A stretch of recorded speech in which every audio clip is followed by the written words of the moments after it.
peux dire que c'est depuis 2012 ah peut-être que ren la ci gën a nit ñi gën a bàyyi xel je travaille avec de grands messieurs yu nekk ci politique bi comme conseiller en communication. waaw Baba nag xam nga dafa gën a tëddee njaxanaay pour beaucoup de raisons mais xam nañ quand même que Baba nag moom day faral parce que xaritu première dame la ça je ne l'ai jamais caché loolu du lu ñuy nëbb su ma ko doon jéem a nëbb sax li ñuy woowee vaar bi daf koy génnee quoi xam naa ne daal Baba bu Mariam la ça tout le monde le sait mais Baba bu Sénégal la xam nga mais pour nag kii yi ñu jëm législative yi ñu jëm am na ci loo xam ne fas yéene nañ ko nar nañ ko mais lu bokkulul dara ak nguur gi. waaw pour l'instant dañ koy nëbb dañuy pare waxtaan entre ñun acteurs culturels yi je parle pas de la musique xam nga soo waxee culture ñu bëri seen xel ci musique rek lay dem mais culture en général xam nga comme culture moom lu am solo la ci réew moi je pense que il est temps que mu am ay décideurs ñoo xam ne il faut ñu waxtaan ci man mënuma nangu nekk spectateur comme ça c'est pas non je ne pense pas mais damay bëgg nit ñi rek di xam que la culture c'est un levier de développement la culture c'est un facteur économique et social et que pour moi c'est important pour tout un chacun surtout quand tu évolues dans le monde de la musique, dans le monde de la culture,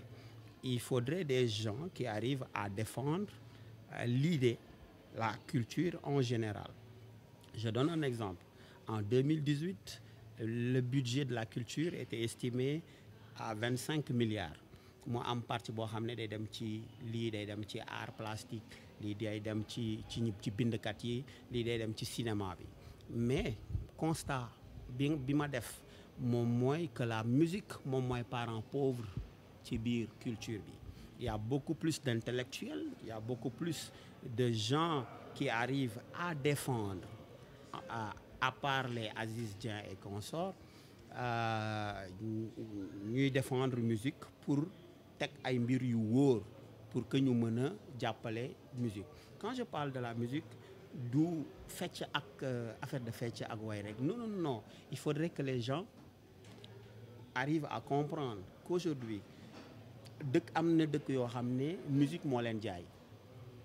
am na yoo xam ne football moo leen jaay ñii seen cinéma moo leen jaay je donne l'exemple du Nigéria par exemple bët bi ñu ko doon xoolee ay at ci ginnaaw ay 10 ans ci ginnaaw dafa nekk dëkk boo xam ne musuñu ko woon xool comme dëkk bu jub le monde mus ko xoolee noonu boo seetloo sax quand tu viens aux États-Unis ci loterie yi daan am ñoom bokkuñu ci woon ñoom ak Ghana mais aujourd'hui grâce à sa musique grâce au cinéma nigérian ñoom taayewu nañu mujj nañu am benn costume bu rafet ci kanamu àdduna bi ba finalement on les voit plus comme un pays bu dul jaar yoon donc musique mu nekk ay yoon yoo xam ne mën nañ ci jaaree lu bari culture en général plutôt pour defar sa dëkk donc loolu la. non tu sais xam nga lan moo dommage Sénégal soo tàmbalee ci mbir ñu xam la ci mbir soo laalee leneen rek nit yi dañuy xaw a réer na warul laal lii fekk ne ñun jàng nañ école suñu papa yi dugal nañ ñëw école très tôt suñu kër yi dafay am bibliothèque sama papa soo comprendrewul très tôt soo naanul Martin Luther King naanoo Malcolm X comprendre Reine de Saba comprendre tout à l'heure maa ngi doon gis Bernard Dadier yooyu yëpp il fallait ay doomam xam lool parce que mon père était officier des sapeurs-pompiers et il voulait coûte que coûte que ses fils apprennent moom bëggul woon sax ma musique et il me demandait très souvent est-ce que tu vas être ce musicien tout simplement qui est au piano je dis oui après il me posait la question regarde ton père il est officier tu ne veux pas être ce musicien qui est là ma ne ko ok et loolu poussé na ma gën a di pousser sama jàng man tous les jours que je fais damay gëstu tous les jours que Dieu fait. Si aujourd'hui, pour revenir à ta question, Baba est conseiller en communication d'un tel monsieur wala de produit bi wala nangam nekk loo xam ne dañ koy tandus parce que la communication dafa nekk communication marketing nekk na ay matières yoo xam ne bi muy dugg ci ay matières yu mujj la deful sax 35 ans wala bu ciy def ci lay yem mais boo seetee communication yàlla moo ko njëkkee je veux dire yàlla bi mu sàkkee àddunaam après dafa jël ay yonent xam nga di leen yónni ñuy wax loolu rek communication la et c'est tellement important qu'aujourd'hui qu'un président a besoin d'être conseillé ñu ne ko nii ngay waxee doo waxee nii un ministre noonu Baba Amdi noonu yow noonu sa patron noonu keneen ak keneen noonu mais maintenant il faut nga yeesal fi jamono toll soo ko yeesalul daf la fiy bàyyi et remarque boobu la ñu def man ak suma ay xarit daal di gis que ne affaire bi mu ngi dellu ginnaaw donc aujourd'hui être conseiller non je dirais jamais non parce que tout simplement c'est quelque chose qu'on a appris non seulement du lu ñu jàng kese mais lu ñuy gëstu chaque jour que Dieu fait amul dara lu mu yàq ci man amul lu mu yàq ci man et je vais le dire en 2012 j'ai travaillé avec Idrissa Seck et Idrissa Seck pour travailler avec lui il faut avoir quelque chose dans la tête te nekkuma woon sax ci cellule de com bi kese daanaka dañu xawoon ber sax man Fatou Sok mooy secrétaire am ak jabaram Ndey Penda donc mu doon tey peut-être lu may fësal pour que sénégalais yi xam ne que ne du Baba boobu ñuy gis comme pianiste kese peut-être bu ñu gënee xuus dinañ xam lan la def leneen lu dul toog rek di jouer piano.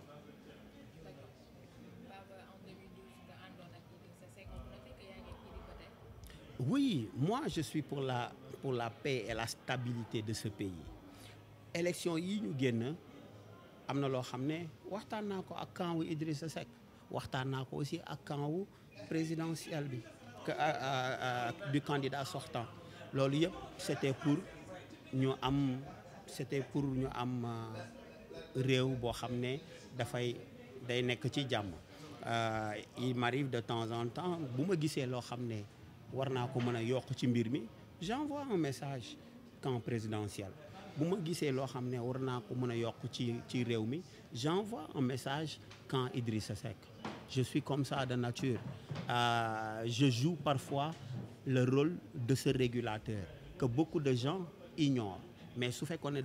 j'envoie un message parfois à Bougane qui faisait partie des élections yooyu yëpp damay jouer lu bëri loo xam ne nit ñi amaana duñ ko sax xam nga mais bu fekkoon dañu nar a Baba musicien bi la ñu xam mais su fekkee ne Baba musicien boobu a écrit pour tous ces artistes Wally Nder Pape Diouf whatever j'ose aujourd'hui taper sur la table et dire bu ngeen di décider woo leen ñu loolu moom m'appeler médiateur dafay xaw a diis bu ma wooyee sama bopp noonu nit ñi sax dinañ na Baba am di dafa yebaate et à juste raison quelque part oui parce que tu sais wax moom mooy indi wax du ma gis mukk loo xam ne dafay jëmale suma réew kanam ci loo xam ne mën na seddal dëkk bi su ma ci mënee wax dama ciy wax et des fois du lépp sax laay génnee su ma doon wax lépp lu ma sekk ak nit yi ak li ma xam ak nit yi que ça soit parti au pouvoir wala opposition ça va être compliqué on va dire kon Baba Amdi n'est pas musicien mais noonu lañ ma yare sam papa lenn la ma yare ak suma mag mooy gëstu boobu ci la ñu nekk après yàlla may ñu nag à travers la musique que j'ai fait xam nga musique bi dafay dajale ay footballeur rek ay mbër ak taximan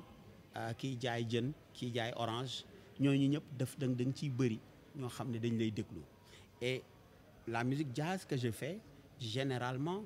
dafa am dafa am cible ñooñu di seetaan nag une grande partie sama ay xarit lañu et ñooñu ñu ci bëri nag dañuy yëngu ci politique une grande partie mais ñii dañ nekk ci pouvoir bi ñii dañ nekk ci opposition bi mais Sénégal mooy lan Sénégal du parti du du opposition ak pouvoir. Sénégal c'est le Sénégal comme on a l'habitude de le dire, Sénégal benn bopp la kenn mënu ko xar ñaar. Maintenant moi parfois je ne suis pas d'accord avec certaines personnes, qu'ils soient au pouvoir ou pas, et ça je le dis, je l'ai toujours dit. Man maa njëkk a wax que ne d'accord ma ci nii Macky doxale. Moi je l'ai toujours dit, j'ai toujours dit sa femme a réussi là où il a échoué, c'est dans le social. Et nous les pays du tiers-monde, on a besoin du social, quelque chose de palpable qu'on arrive à toucher, et ça je l'ai toujours dit. Mais ma gis aussi que ne def na beneen jéego moom Macky, ma wax ko parti bu doxul ma wax ko ci moom, bi dox ma wax ko ci moom. Par exemple affaire ay microfinance, emploi des jeunes, lu ci bëri lu ci mel ni ay PME PMI, gis na comment ça fonctionne. Beaucoup de jeunes sont aujourd'hui financés ñu jox leen ay xaalis ñu liggéey, xam nga lu ci mel ne ay DER, FONGIP, xam nga. Et avant je disais et je tapais sur la table, je disais arrêtez de demander à ces jeunes beaucoup de garanties, parce que amuñu garantie. S'ils avaient ay garantie yu ñu leen jox du ñu ñëw fii. Aujourd'hui je suis content de voir que DER par exemple finance rapide la, et puis il leur met la pression. Je sais qu'il leur met la pression, et ça je dis c'est un grand pas, il faut dire bravo. Maintenant s'il y a un côté qui ne marche pas, je dis ça ne marche pas. Maa fi gën a, je donne un autre exemple, maa fi gën a bëgg Youssou Ndour, mais s'il y a un côté qui ne marche pas, lu ci mel ne SODAV bi sërëm di jiite, j'ai dit non, je ne suis pas d'accord. Man dama dëggu, am na loo xam ne du ma ciy fen. Mun naa la bëgg lool, mais dëgg bu ñëwee non du lu may wàcc ci local yi. C'est-à-dire je ne voudrais pas être très prétentieux, parce que am na ñoo xam ne le Sénégalais beaucoup de Sénégalais ne sont pas prêts à accepter et à comprendre qu'un musicien, qu'un homme de culture peut être comment dirais-je encore, un intellectuel, qu'un homme de culture peut poser sur la table un débat, qu'un homme de culture peut défendre ses idées, proposer. Je voudrais et je souhaiterais fi ñuy décider man ñu may bañ a décider pour beaucoup de raisons. Je ne peux pas, et je vais le dire léegi, il faut ma jël modestie bi ma teg ko fële. Gis nga nag Sénégal bu dee 100 waykat ñoo fi nekk, mais 95 yi bindal naa leen, composer seen musique, defar seen ay air, utali leen sponsor, ñii ma organiser seen concert, ñii ma jàppali leen ci seen ay nuñ koy doxalee, ñii ma dugal leen ci yenn bunt. J'ai dit s'il y a 100 chanteurs, après boo ñëwee ci animateurs yi, jàpp naa ci yenn animateurs yi ñi am tour ci seen liggéey, loolu yëpp ci culture la. Nga ñëw ci ñuy jouer théâtre, Jojo ne va jamais dire wala Sanex Baba am di musul jàpp suñu liggéey. Waykat yi ñoom Wally duñ ko wax, bu yàggul gis nañ prix bi ma dëjee. Nga ñëw ci football bi, Pape Alé mun naa ko jël comme CD. Am na lu bëri yoo xam ne dama koy dox,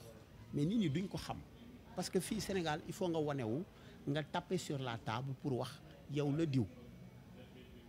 Mais je dis encore aux gens,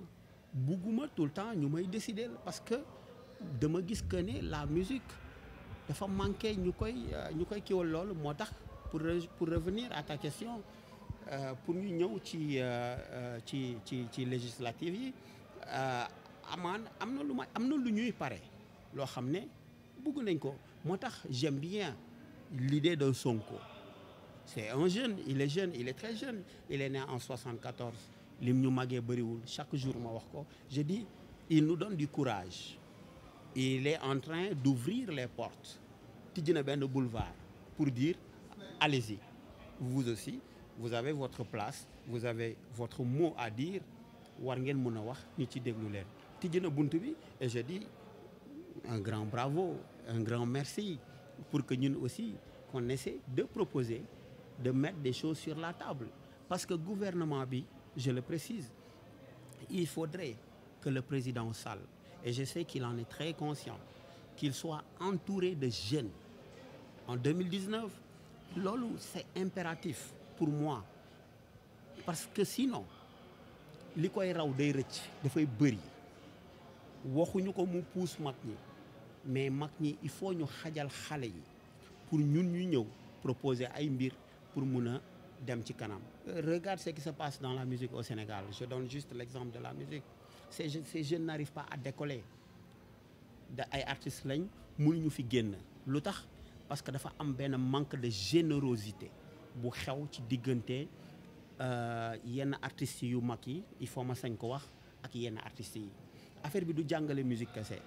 soo jàngalee nit ñi musique ba pare il faut nga wan leen buntu bi ñan ñoo xam buntu yi Youssou Ndour Ismaïla Lo Baaba Maal DJ Awadi Daara J Kumba Gawlo ñoom Thione Seck ñooñu xam nañ yoon bi ñooñu il faudrait que ñu wan booy yi waxuma la façon musique bi mais ne leen nii ngay jaar pour mën a def festival yi nii ngay jaar mais ñoom il faut plus léegi nag ñoom ñuy croiser les bras rek naan nice na il faut ñu leen di wax dëgg du xas kon sinon du ma leen rendre hommage kenn ku ci nekk je pense rendre naa hommage Youssou Ndour dédié ko album rendre naa hommage Oumar Pène xam nga def naa fi dîner de gala rendre hommage DJ Boubs féliciter Modou Lo chaque jour je rends hommage et je dis un grand bravo à Ousmane Sonko tous les jours que Dieu fait je le dis c'est le seul bu nekk ci opposition bi sans alliés sans beaucoup d'alliés et il se retrouve en 3e position je dis ça c'est bon en fait tey jii man sama souhait je le dis haut et fort Mounirou Sy bi mu nekkee BSDA yàgg na ma wax il faut nga ñëw loo mën a indi ci idée nga liggéey ak man je donne encore un autre exemple le ministre de la culture bee passé avant bu mujj bi ñëw na ba sama studio waxtaan ak man après il me dit ne pense pas que je suis venu gratuitement saa buñ la soxlaa pour sa ay idée dinañ la woo donc je ne me suis pas déplacé uniquement pour tes beaux yeux donc yooyu yëpp c'est des signaux très forts je ne dirai jamais non à être conseiller pour la culture je ne dirai jamais non parce que ce que je peux apporter bëri na Wally l'a dit il faut demander à Viviane il faut demander à Alioune Mbaye Nder il faut demander à Youssou Ndour il faut demander à Pape Diouf il faut demander à tous ces artistes ce que je pourrais apporter dans la culture parce que yàgg naa ci def suma xaalis suma coono suma xam-xam ak suma ak lépp lu ma mën